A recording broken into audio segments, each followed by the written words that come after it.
बीडच्या आष्टी मतदारसंघाचे आमदार सुरेश धस यांच्याशी जवळीक असलेल्या सतीश भोसले उर्फ खोक्या भाईचे आता रोज वेगवेगळे कारनामे समोर येत आहेत, ज्यावरून त्याची संपूर्ण शिरूरमध्ये किती दहशत असेल याचा अंदाज लावला जातोय। सुरुवातीला आका आणि आता या खोक्यामुळे बीडमध्ये राजकीय गुन्हेगारी किती खोलवर रुजलीये याचं दर्शन होतंय।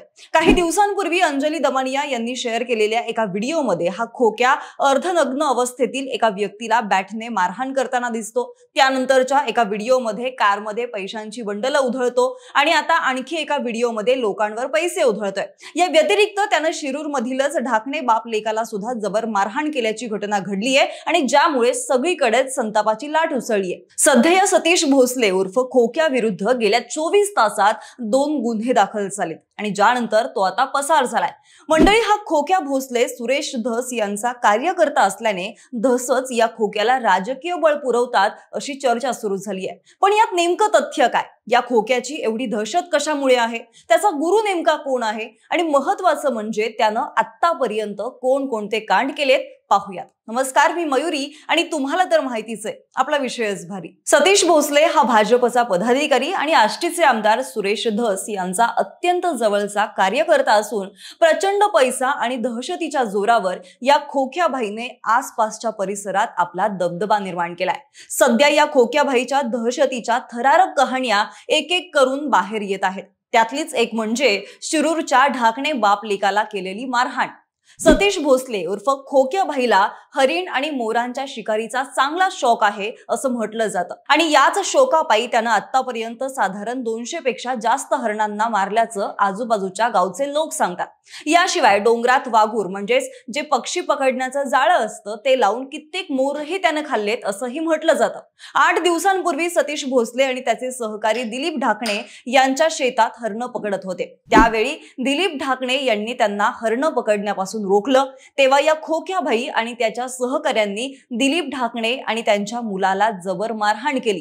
ही मारहाण होतानाचे व्हिडिओ सुद्धा सोशल मीडियावरती व्हायरल झालेले आहेत, ज्यामध्ये दिलीप ढाकणे यांचे 8 दात पडलेत आणि त्यांचा जबडा सुद्धा फ्रॅक्चर झालाय। याशिवाय ढाकणे यांच्या मुलाचाही पाय फ्रॅक्चर झालेला असून त्यांच्या अंगावरही वार केलेले आहेत। यानंतर या खोक्याची तक्रार करण्यासाठी पीडित दिलीप ढाकणे आपल्या मुलाला घेऊन पोलीस स्टेशनमध्ये जातात, पण तिथं गेल्यावर तिथले API थोरवड हे या ढाकणे बाप लेकाला तिथून हकलवून देतात असा आरोप सुद्धा आता गावकऱ्यांनी केलेला आहे। सतीश भोसले उर्फ खोक्या भाई याचा आका सुरेश धस हेच आहेत असाही त्यांचा आरोप आहे आणि त्यामुळेच आता पोलिसांना आकावरती गुन्हा दाखल केला नाही तर आम्ही शिरूर बंद करून आमरण उपोषणाला बसू असा इशारा आता तिथल्या गावकऱ्यांनी दिलाय। यानंतर दुसरी घटना आहे बुलढाणा जिल्ह्यातील सिंदखेड राजा इथली। या घटनेमध्ये सुद्धा सतीश भोसले याने एका व्यक्तीला अमानुष मारहाण केलेली होती। कैलास वाघ असं त्या व्यक्तीचं नाव आहे। कैलास वाघ हे सतीश भोसले यांच्या ओळखीतल्या व्यक्तीकडे पोकलेन ऑपरेटर म्हणून कामाला होते। मात्र कैलास वाघ यांना हे काम करायचं नव्हतं, म्हणून त्यांनी ते काम सोडलं आणि गावी निघून गेले। याच रागातून सतीश भोसलेच्या ओळखीच्या गुंडांनी कैलास वाघ यांना त्यांच्या मूळ गावी असलेल्या महारखेड इथून उचलून नेऊन बीडच्या अज्ञात शाळेत घेऊन जात मारहाण केल्याचा व्हिडिओ समोर आलाय। यामध्ये कैलास वाघ यांनी असा दावा केलेला आहे की मला हे काम करायचं नव्हतं, म्हणून मी काम सोडलं आणि गावी निघून आलो। मात्र काम सोडल्यामुळेच मला मारहाण करण्यात आल्याचा दावा त्यांनी केलाय। कैलास वाघ म्हणतात की मी त्यांच्याकडे कामाला होतो, त्यावेळी माझे त्यांच्याकडे पैसे होते। मी त्यांना ते पैसे मागितले तेव्हा त्यांनी मला काम का सोडलं असा सवाल केला। त्यांनी मला आमच्या गावातून तिकडे नेलं, मला मारहाण केली, सोबतच तुला गाडीने उडवून टाकू आणि जीव घेऊ अशी धमकी सुद्धा दिली। मला काम का सोडलं असं त्यांनी विचारलं होतं। त्यानंतर मी त्यांच्या विरोधात पोलिसात सुद्धा तक्रार केलेली होती। मात्र आता हा व्हिडिओ कोणी व्हायरल केलाय हे मला माहिती नाहीये असं सुद्धा कैलास वाघ यांनी म्हटलेलं आहे। यानंतर आता याच खोक्या बाईचा एक नवा कोरा व्हिडिओ समोर आलेला आहे आणि या व्हिडिओमध्ये सतीश भोसले हा शाळेतील मुलांसमोर धमकीची भाषा वापरताना त्या व्हिडिओत दिसतोय। या व्हिडिओमध्ये सतीश भोसले नक्की कोणत्या विषयाच्या अनुषंगाने बोलत आहे याची नेमकी माहिती समजू शकलेली नाहीये, पण तो शाळकरी विद्यार्थ्यांना हातपाय तोडण्याची धमकी देत आहे असं मात्र दिसतंय।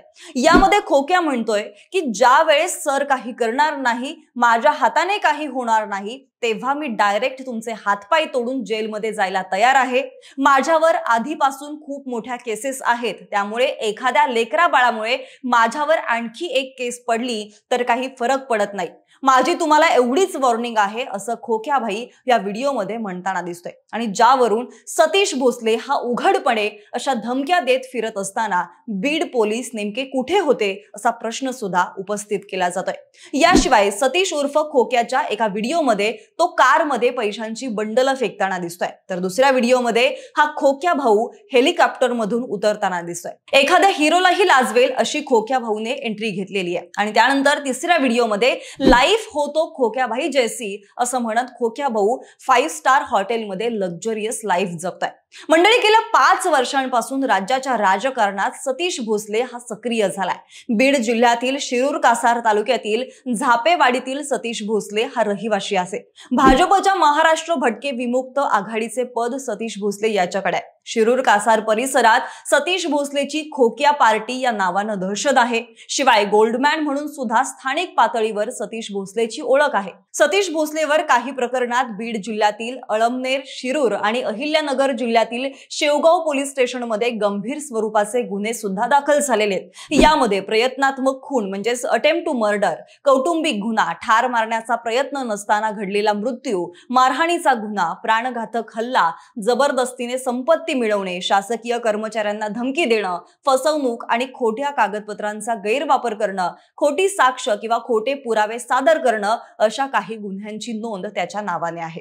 अलीकडच्या काळामध्ये भाजप आष्टीचे आमदार सुरेश धस यांच्याशी या खोक्याची जवळीक असल्याचं समोर आलंय। तर सुरेश धस यांचा कार्यकर्ता असल्यानं परिसरात एकच दबदबा असल्याचं सुद्धा पाहायला मिळते।